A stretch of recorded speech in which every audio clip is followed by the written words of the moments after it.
Bueno, muy buenas noches, buenas tardes a todos. Bienvenidos a la charla de Pediatría del día de hoy. El día de hoy les traemos el tema de enfoque de epilepsia en población pediátrica por Laura García, noveno semestre, y quien les habla de Felipe Jaramillo, de interno de 11 semestre. Pues el día de hoy les tenemos una charla sobre cómo enfocar la epilepsia en población pediátrica. Sabemos que pues, es un tema complicado, es un tema difícil, sobre todo en la población pediátrica. Entonces queremos hacer una charla tal vez un poco más corta y más enfocada frente a tiene que ser la primera atención del paciente pediátrico y no una charla de epilepsia porque nos demoraríamos mucho y se deberían tocar demasiados temas que pues no alcanza el tiempo y no es el objetivo de la charla. Entonces, pues no siendo más, vamos a empezar hablando un poco de qué es la definición y cómo se define epilepsia. La entidad que se encarga de regular la epilepsia es la ILEAE o la Liga Internacional contra la Epilepsia, que en 2014 pues sacan sus criterios de epilepsia, los cuales son estos tres. Y se va a decir que una pues, epilepsia o la enfermedad o el diagnóstico de epilepsia va a ser dado cuando un paciente sufre dos crisis que no sean provocadas por algo o reflejas que ocurran en un plazo superior a 24 horas.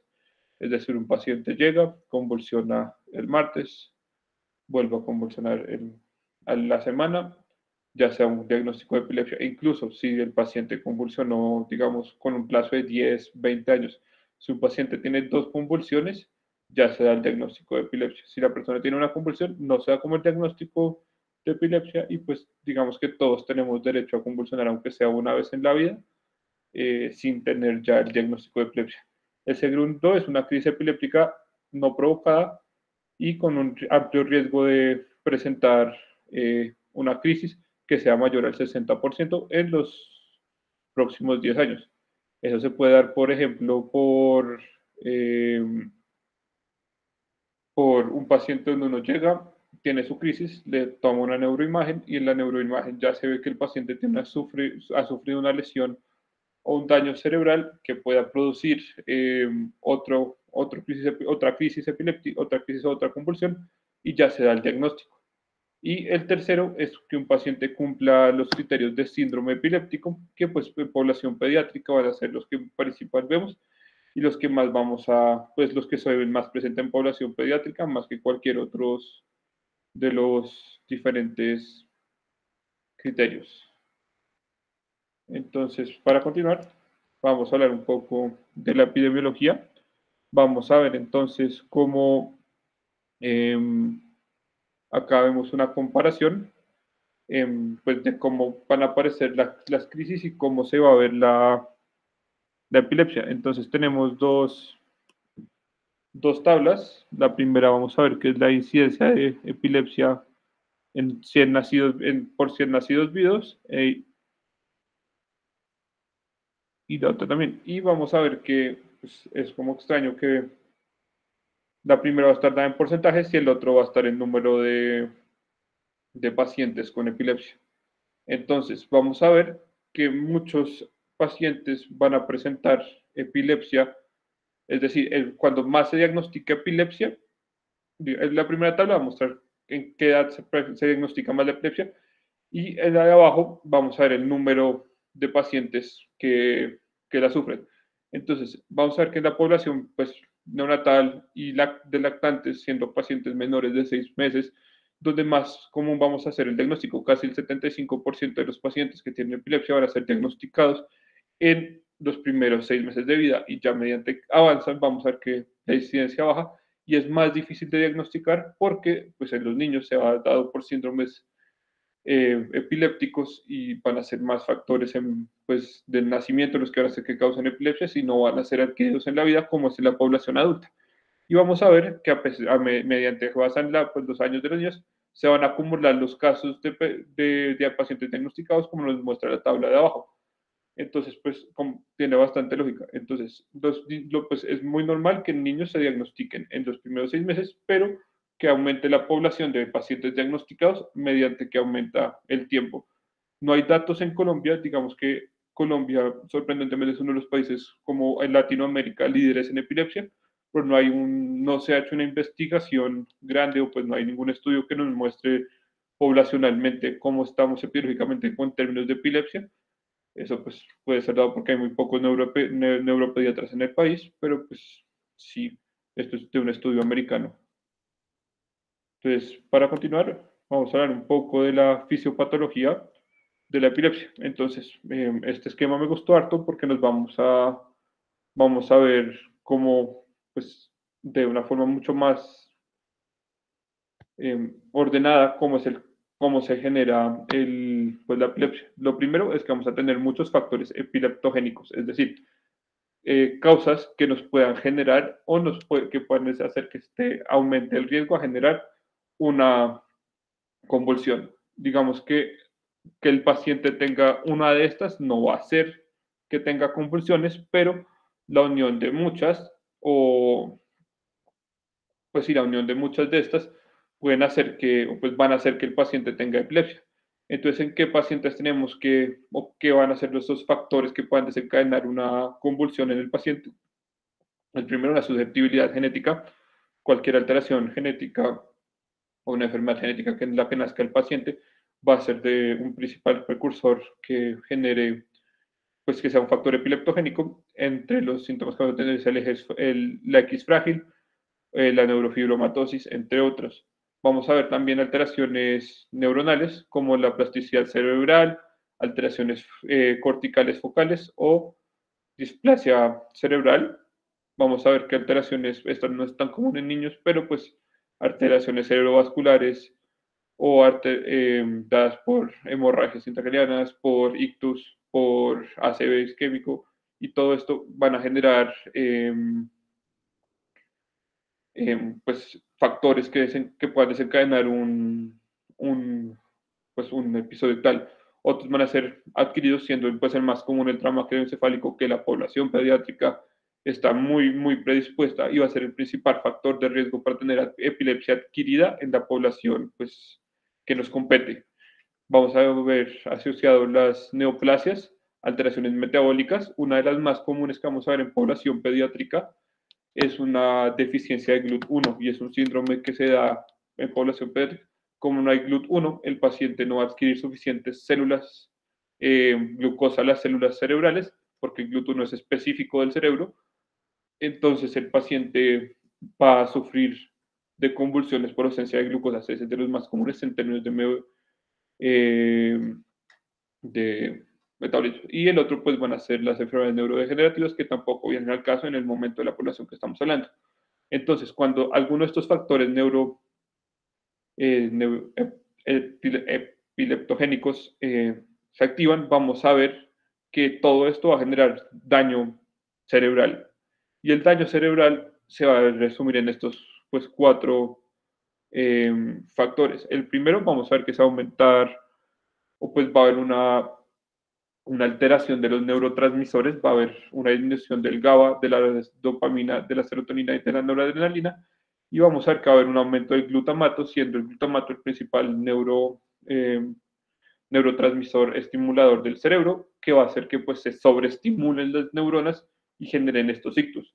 Adicionalmente, vamos a ver que va a haber una respuesta inflamatoria muy alta, dada pues, por citoquinas con interleucina 6, factor necrosis tumoral alfa, que van a propensar a que haya más daño y más desbalance de neurotransmisiones. Vamos a ver que se va a afectar la glía y la neurogénesis, principalmente de la glía, que la glía se encarga pues de modular o controlar el espacio intracelular. Cuando esta se ve alterada, no va a poder regular los impulsos cerebrales que sufre el cerebro, y el siguiente van a ser cambios en los receptores de iones que van a hacer que se aumente la sensibilidad hacia el sodio y se despolarice más fácil la célula, generando así potenciales de acción. Eso pues que nos va a generar un aumento de la actividad de las neuronas y vamos a hacer pues ese aumento rápido de la sobreactivación de las neuronas se nos se estimule dándonos una función anormal de la neurona. Y como vemos, esto es o sea, ya como están daños instaurados y son pues, cosas que están cambiando constantemente, vamos a ver que el paciente va a tener pues las convulsiones recurrentes y pues nos va a dar para el diagnóstico de epilepsia de 2 o más convulsiones en más de 24 horas o un riesgo mayor del 10% de volver a presentarla. Vamos a ver entonces que estas, estas convulsiones recurrentes van a pasarse de 3 cosas. Vamos a ver que el paciente va a tener movimientos involuntarios contradictorios y descontrolados, y en población pediátrica es muy importante entender que esto es, digamos, que uno está muy acostumbrado a que la convulsión es una cosa mioclónica, pero ahorita como hablamos de semiología, los niños van a tener unas presentaciones un poco diferentes y es importante tenerlas en cuenta. El segundo va a ser la pérdida de la conciencia, y la pérdida de la conciencia no es que el paciente cierre los ojos. Es muy común que los pacientes que estén cursando por un episodio ictal tengan los ojos abiertos, pero no tengan memoria del suceso. Por eso es importante tener esa pérdida del conocimiento tan claro al momento de hacer un diagnóstico, pues estar sospechando un paciente con epilepsia. Y lo segundo es un episodio posictal donde el paciente puede o no presentarlo y pues va a presentar confusión y no va a tener memoria del, de la causa. Y todos estos van a asociarse. Cada vez que un paciente tenga un episodio ictal, el daño neuronal va a aumentar los factores epileptogénicos y va a aumentarse toda esta cadena que ya vimos, lo que va a hacer que el paciente pues aumente sus convulsiones. Entonces, pues como para tenerlo claro, si no manejamos esas primeras convulsiones, el paciente va a empeorar neurológicamente y vamos a ver que el paciente tenga muchas más complicaciones. ¿Qué van más complicaciones? Vamos a ver, aparte de las convulsiones recurrentes, el paciente va a perder la protección de la vía aérea, va a perder los reflejos protectores de la vía aérea, y eso puede asociarse a aspiración de comida o saliva y puede darnos una aspiración, pues una neumonía aspirativa. Ya hablando un poco más a nivel molecular, vamos a ver entonces que pues este esquema nos muestra cómo, digamos, es un esquema de medicamentos de donde funcionan los medicamentos al momento de parar el potencial de acción en el momento de una epilepsia, pero sirven para explicar también la fisiopatología ya un poco a nivel más molecular. Entonces vamos a ver que pues, en el potencial de acción, como sabemos, entra el sodio a las células, sale el potasio, se activa el potencial de acción y las vacuolas sensibles a energía van a liberar el glutamato, y en el glutamato de la célula pues se va a explotar el potencial de acción, y la glía, como les mencionaba, que se encarga de regular los niveles séricos, pues sí, séricos de glutamato a nivel de las neuronas, que se encarga de regular que sea el suficiente glutamato para hacer un impulso, pero no para sobreestimular la neurona, va a presentar daños. Entonces los daños se pueden ver sea en o sea, molecularmente, en un sobreingreso del sodio, en una sobresensibilidad de las vacuolas, una alteración en la glía que no nos regule el glutamato adecuadamente, o un daño en las neuronas, en las axones inhibitores de las neuronas, que en vez de que no puedan producir suficiente GABA para inhibir la célula, y por ende se hallan esta sobreestimulación y se traduzca entonces pues en un episodio convulsivo del paciente.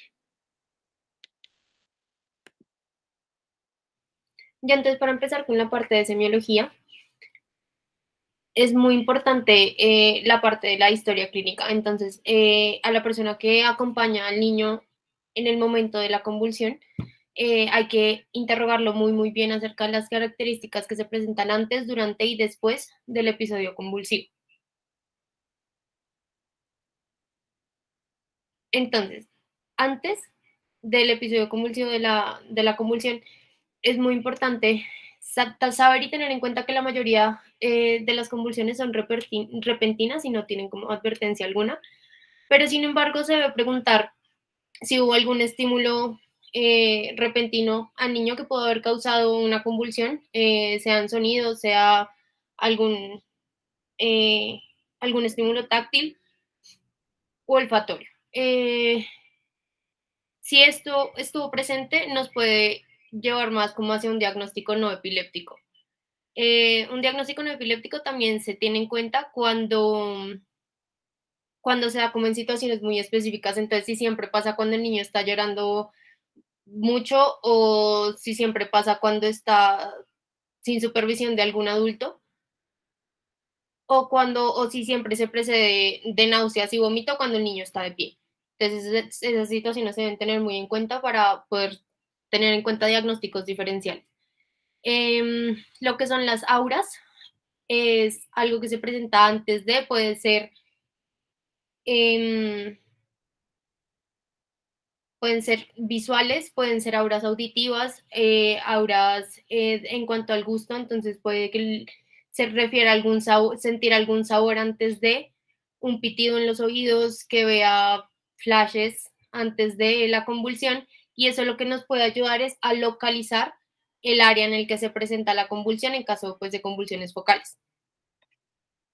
También se debe descartar que el niño haya presentado fiebre, que esté cursando con alguna infección o que tenga algún trauma cráneoencefálico, ya que estos pues también pueden ser causas y desencadenantes de convulsiones. Y si se presenta dolor de cabeza, se guía más hacia un síndrome migrañoso.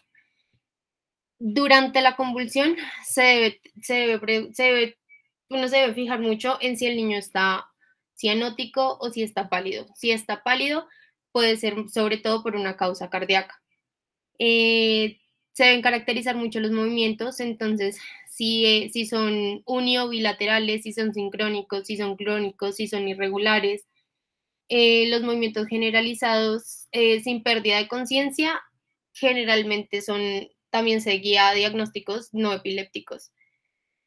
Uno se debe fijar en si los ojos y la boca están abiertos o cerrados. Si los ojos están fuertemente cerrados y no se dejan abrir pasivamente, digamos, por el acompañante, generalmente es no epiléptico, es una convulsión no epiléptica.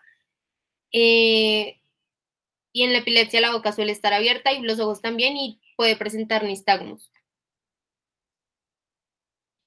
Y también se debe tener en cuenta la parte de la respuesta a los estímulos. Entonces, si es epiléptico, generalmente el niño no va a responder a, por ejemplo, que se llame su nombre o que le causen un estímulo doloroso.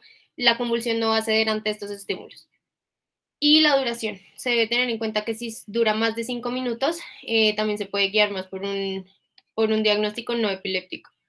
Y después de la convulsión, entonces se debe saber si la recuperación fue o no fue inmediata, si hay confusión o somnolencia, si hay comunicación verbal inmediata, y también se debe tener en cuenta si hay signos de focalización, y esto también nos ayuda para la localización. Entonces hay veces que los niños no recuperan el habla inmediatamente después de la convulsión, sin embargo siguen órdenes verbales de personas, entonces se entiende que ellos captan y comprenden lo que se les quiere decir, sin embargo, pues pierden el habla, y eso nos puede hablar de la localización de la convulsión. Ya entonces, en cuanto a la clasificación, podemos clasificarlas en focales y generalizadas.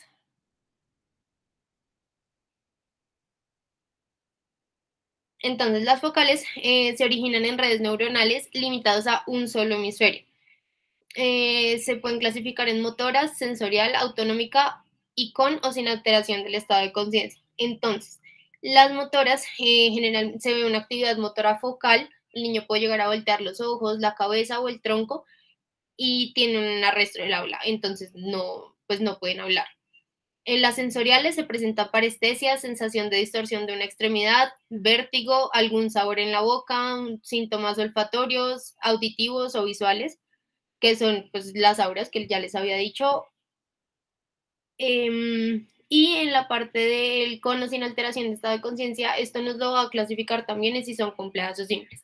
Entonces, si hay alteración del estado de conciencia, son complejas y tienen incapacidad de respuesta a estímulos externos. Aquí se presentan los automatismos motores, que también se pueden presentar movimientos en la boca, pueden dar patadas, puede parecer que están montando bicicleta, a veces también corren, saltan, giran sobre su mismo eje, y generalmente estas se presentan bilateralmente. Y sin alteración del estado de la conciencia se puede presentar con cambios afectivos como el miedo, el niño puede presentar ilusiones, alucinaciones, y esto también se ven con auras. Y aparte de todo, se pueden originar en un área silenciosa. Entonces, las actividades eléctricas anormales se originan en un área en la que no van a producir síntomas. pero producen síntomas en el momento en el que se mueven, irradian hacia una área, hacia una estructura vecina que sí vaya a producir síntomas. Entonces ya en el video, pues vemos una convulsión focal Freddy, y van a ver que el niño va a mover look at your nose, mate. y a la parte de los ojos y la cabeza. La convulsión está como enfocada en esa parte.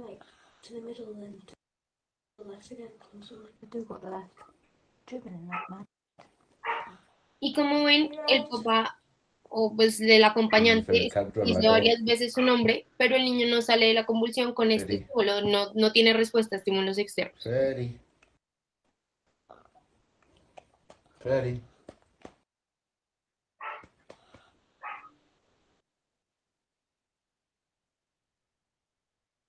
Freddy.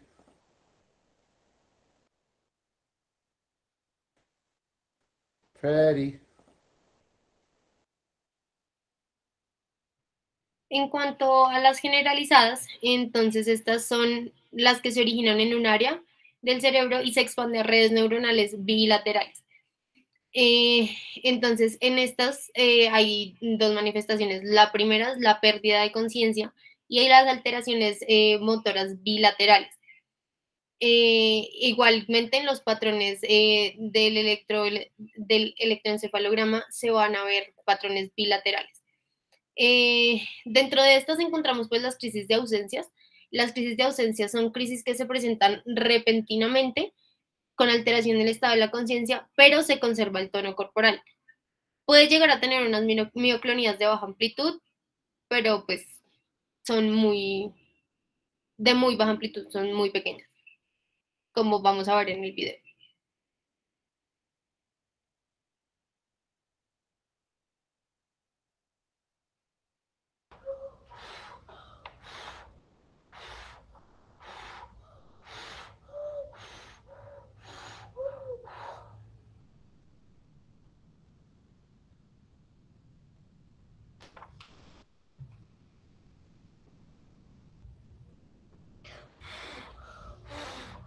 Entonces vemos como el niño se queda mirando como un punto fijo, pero en realidad no está como consciente de ello.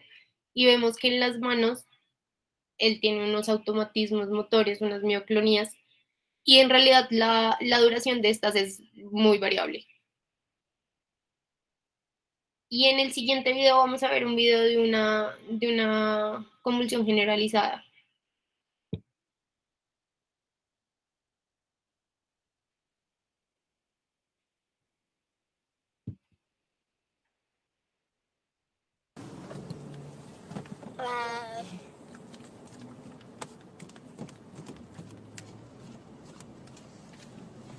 You okay?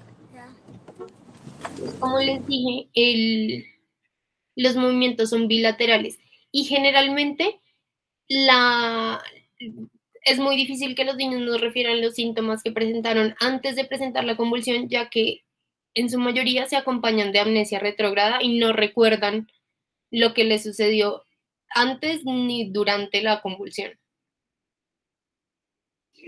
Por eso es muy importante interrogar muy bien al familiar, ya que pues a pesar de que no nos puede decir lo que sintió el niño antes de, puede decirnos la situación y el contexto del entorno en el que sucedió o sucedieron estas convulsiones.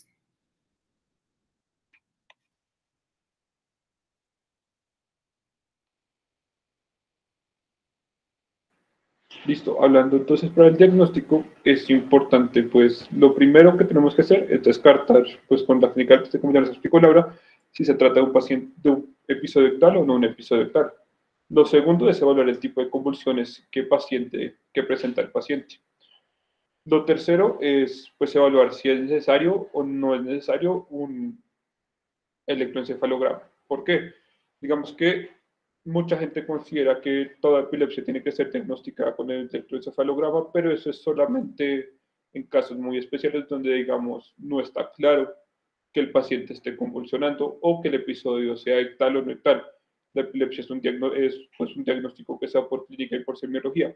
El electroencefalograma es solamente una forma para confirmar y para direccionar el tratamiento. Es algo que va netamente del neuropediatra y nosotros, pues como médicos generales e incluso futuros pediatras, no está tan a nuestra como pertinencia la decisión de pedir o no pedir un electroencefalograma. Independientemente, uno sí puede, pues, digamos, sospechar que lo digamos, si la mamá dice, no, es que a mi hijo lo único que pasa es que a veces no se da cuenta y le tiemblan las manos y tumba el tetero. Y eso es lo único que le pasa al niño, y es solamente tiembla las manos de vez en cuando y tumba el tetero. Uno puede decir, sea que el niño está jugando, que es lo que está causando el niño, puede que sea un episodio tal como puede que sea una alteración de la conducta y pues no sea muy clara la semiología que nos diga claramente el niño está eh, pues pidiendo, pues teniendo un episodio tal. Entonces ahí sí decimos, bueno, tal vez sí sea necesario pedir un electroencefalograma y pues el electroencefalograma, según las ondas que va a encontrar, eh, pues va a diagnosticar o no va a diagnosticar pues el episodio tal y por ende la epilepsia. Digamos que no es pertinencia de esta charla hablar de electroencefalografía, porque pues primero es una competencia de neuropediatría, no es competencia nuestra como médicos generales de saber leer, tal vez sí de saber cuándo pedirlo, pero pues ya para que el neuropediatra lo lea. Lo segundo que vamos a encontrar pues es si hay una necesidad o no hay una necesidad de una neuroimagen. Como podemos ver en el caso de los niños, se trata más, pues como se explica ahorita, es de un origen mucho más genético, mucho más de nacimiento que pues de algo adquirido. Entonces es como raro encontrar masas.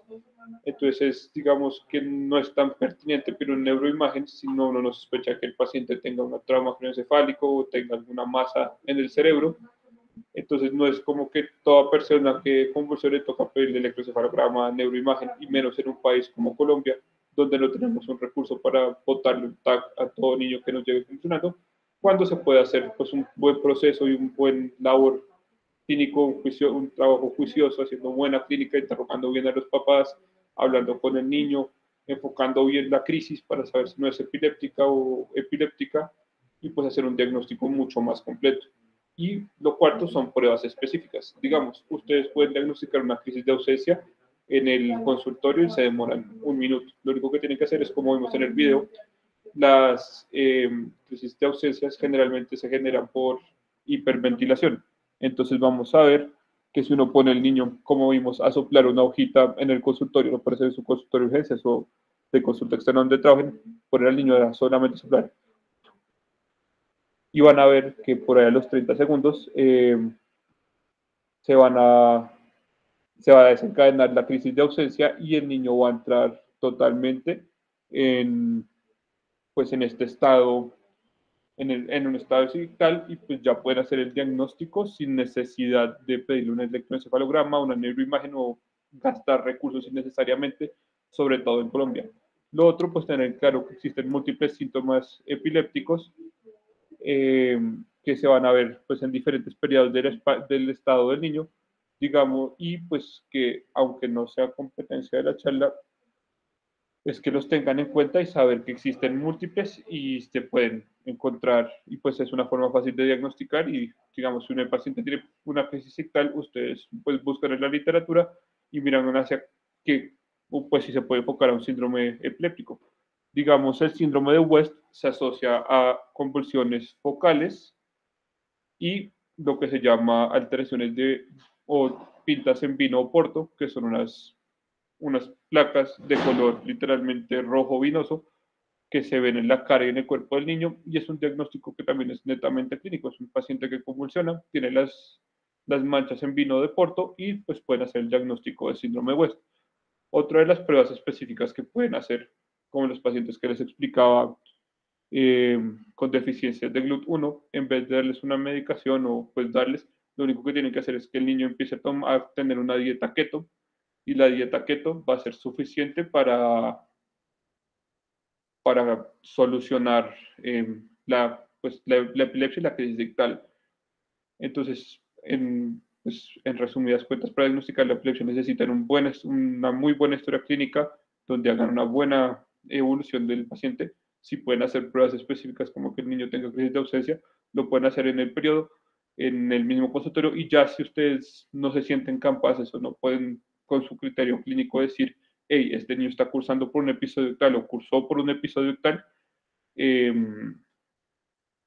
quitar el diagnóstico. También les recuerdo que pues ahorita vivimos en el siglo XXI y nuestra generación tiene la ventaja de que existen cámaras y videos.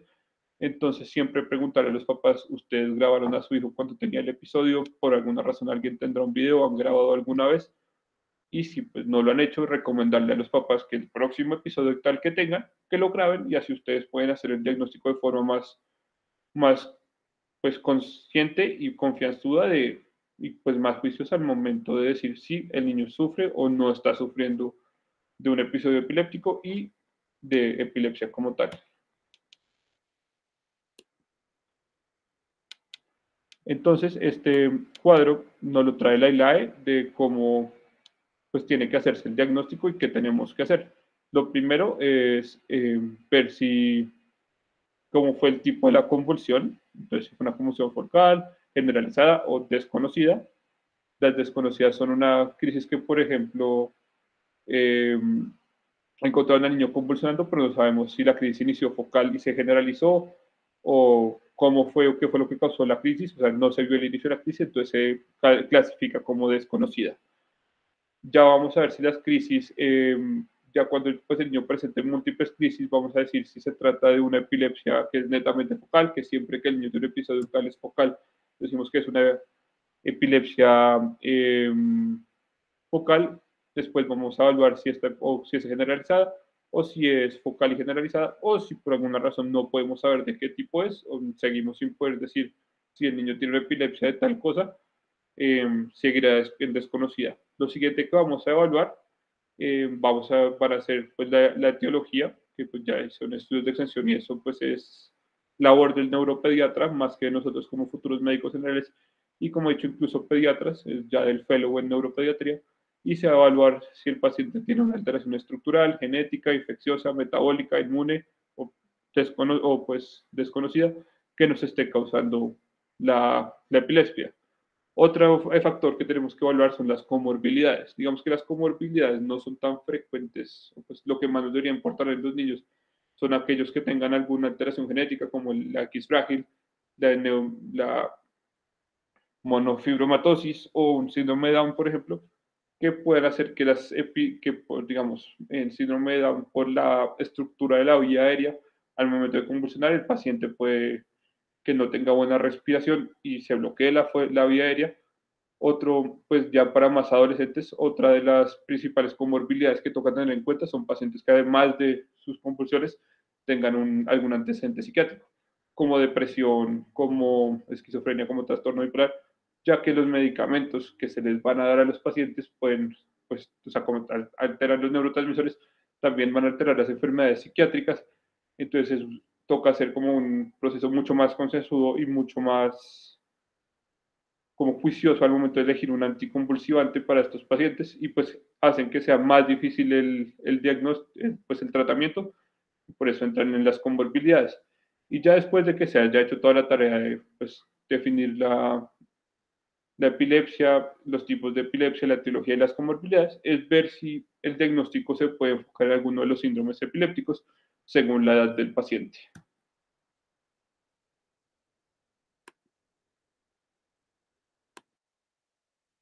Ya para la parte de tratamiento, entonces el objetivo del tratamiento va a ser, pues como estamos viendo, como dijo Andrés al principio, nos centramos en algo muy agudo, muy como en la parte de urgencias. Entonces el objetivo primario es detener la convulsión lo más pronto posible, porque ya mientras más tiempo dure la convulsión, más posibilidad hay de que ocurran daños neuronales permanentes en el paciente. Entonces, la ILAE recomienda dividir el tratamiento como por tiempos. Entonces tenemos T1, T2 y T3. T1 es en los primeros 5 a 10 minutos, entonces ahí se da el primer tratamiento de emergencia. T2 es de ya más de 10 minutos, de 10 a 30 minutos. Después si está en este tiempo en T2, el daño neuronal permanente es muchísimo más probable. Y ya pues en el T3 es más de 30 minutos. Es un estado convulsivo refractario, ya que pues, es refractario por lo que no funcionó el tratamiento anterior. Y aquí ya sí o sí hay daños neuronales. Entonces, para la parte del T1, lo que más se usa son la parte de las benzodiazepinas, como el diazepam. Como vemos ahí, se usa entonces en una dosis de 0.51 miligramos por kilogramo IV. Bueno, es muy importante que cuando el paciente ingrese, entonces se le aseguren acceso venoso, se le asegure la vía aérea y se monitorice. Ya bueno, ya luego pasamos pues a la parte de los medicamentos, las benzodiazepinas es la primera línea para la parte de las emergencias. Luego, lo que se prefiere es fenitoína o fenobarbital. Pues a esta instancia se pasa si las benzodiazepinas no funcionaron. La fenitoína generalmente se usa en niños mayores de 2 años y el fenobarbital en niños menores de 2 años. El fenobarbital entonces es de 10 miligramos por kilogramo en bolos intravenosos, y en infusión la dosis máxima es de 100 miligramos minuto. Y la fenitoína es de 15 miligramos kilogramo intravenoso. Se puede repetir una vez después con 10 miligramos kilogramo en 20 minutos. Y la velocidad no puede ser más de 50 miligramos minuto. Y ya luego, como otra instancia, tenemos lo que es el ácido valproico y el levetiracetam. Estos pasos es importante seguirlos y es importante hacerlo de manera rápida, ya que, pues como les mencioné anteriormente, lo que va a haber es un daño neuronal. Entonces esto es lo que queremos evitar. Y esto es más para las urgencias. Ya luego, si esto no funciona para la parte refractaria, ya se pasan a usar más lo que son los anestésicos como el propofol o el tiopental.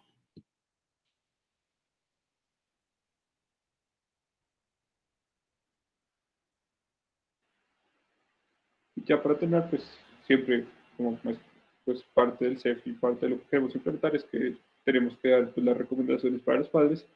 Y en el término de epilepsia, pues lo que les vamos a decir a los papás, primero es que el diagnóstico de epilepsia es para siempre. Y que es importante que uno tiene que educar tanto al niño como a los papás de qué es la epilepsia, cómo es la epilepsia, y de que el tratamiento no es que tiene que tomarse las pepas un día, 5 días, un mes, un año, sino para toda la vida. Entonces es importante educar bien al papá en la administración del medicamento, en la dosis adecuada del medicamento y en la adherencia al tratamiento, para que luego pues, se eduque al niño y que durante la adolescencia y la adultez no sea un problema, sino que el niño se acostumbre y que sea normal eh, que pues se tomen sus medicamentos. Nuestro segundo labor como médicos tratantes es bajar en la estigmatización que hace la epilepsia. Siempre se ha dicho que la epilepsia pues, es una enfermedad peligrosa, hay mucho estigma frente a él, los epilépticos siempre se les mira mal, siempre son tratados mal por la sociedad, como pues casi todas las enfermedades mentales o del sistema nervioso central. Entonces es nuestro deber como médicos pues explicar que eso es normal, que su hijo sigue siendo su hijo así tenga epilepsia, y que lo que toca hacer como para nosotros es ayudarlos a entender que la enfermedad no es quien define a su hijo, sino pues su hijo es una persona que tiene el diagnóstico de epilepsia, como el papá puede ser el señor y tiene su diagnóstico de hipertensión, y eso no va a afectar quién es como persona. Lo siguiente que tenemos que explicarles es que la toma de medicamentos o pues la decisión de medicamentos, que pues como no es pertinencia nuestra, sino es pertinencia del neuropediatra, eh, es cuestión de que el médico toma la decisión de un medicamento adecuado para el hijo se puede demorar, es decir, y el medicamento no es para curar las convulsiones, o sea, no es para curar la epilepsia, sino para disminuir el número de convulsiones. Y hay muchos pacientes donde, digamos, convulsionan 13 veces al día y mediante que se tomen a la medicación van a convulsionar solamente una vez al día. Y ese es el tope de tratamiento, pero es excelente porque el niño no va a estar convulsionando 13 veces al día, sino solamente una vez al día. Y es importante nosotros como médicos explicarle eso a los papás. También nos toca, pues, explicarles que la epilepsia tiene muchos desencadenantes, como pues puede ser la hiperventilación de las crisis de ausencia que les estaba explicando anteriormente, o pues como siempre vemos en las películas, las luces que son rápidas y fuertes también pueden desencadenar episodios ictales. Entonces es importante explicarle que alejen a los niños. Y digamos que lo más importante, pues como para nosotros al momento de hacer diagnóstico y clínica, es que siempre que el niño tenga un episodio ictal, lo graben. Todos tenemos un celular, todo papá tiene un celular con cámara. Es fácil que vean al niño convulsionando y lo graben. que no traten de pararlo, que no traten de hacer nada, que lo que tienen que hacer es dejar al niño convulsionar, acomodarlo de una forma horizontal, en decúbito lateral, sea izquierdo o derecho, no importa, y poner la cabecita debajo de una almohada y ya y lo dejen convulsionar ahí. Que no traten de abrir la boca, que no traten de sostenerlo para que no convulsione, eso no va a hacer nada, lo que van a hacer es aumentar el riesgo de que el niño se fracture, sino simplemente dejar al niño, esperar que termine el episodio tal y alertarles que ese niño lleva convulsionando más de 5 minutos, que pues es el diagnóstico para un estatus epiléptico, lo llamen a urgencias. Si no, es que pues lo dejen al niño convulsionar y apenas terminen, pues lo traigan al médico, o si ya saben cómo es que pues su hijo tiene epilepsia, que pues es el episodio tal que sufre su hijo. ¿Cuáles son los factores para los signos del alarma que les tenemos que decir a los padres? El de que la convulsión dure más de 5 minutos, que aumente el número de episodios ictales que tiene el niño. Digamos, el niño tiene una convulsión por semana. Entonces el niño esta semana tuvo 3 y se ha tomado los medicamentos perfectos, algo está pasando, es bueno que vengan a urgencias. O que cambie el patrón de convulsión. Si el niño siempre tenía crisis de ausencia, crisis de ausencia, crisis de ausencia, y mañana llega y me hace una generalizada, yo digo, uy, algo está pasando, ya ven, traigan al muchacho a urgencias. No siendo más, esa sería la charla del día de hoy. No sé si tengan alguna pregunta.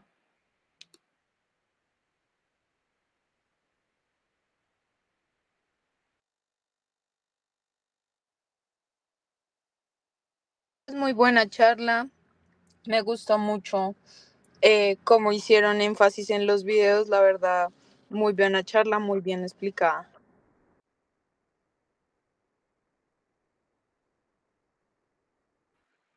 Gracias. Entonces, pues, gracias por conectarse el día de hoy.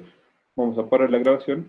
Por favor, los miembros del CEL de Pediatría se quedan, que vamos a tener unos anuncios parroquiales antes de que se puedan ir. Los que no, pues muchas gracias por conectarse y son bienvenidos a la próxima charla del CEF. Muchas gracias, excelente trabajo. Feliz tarde.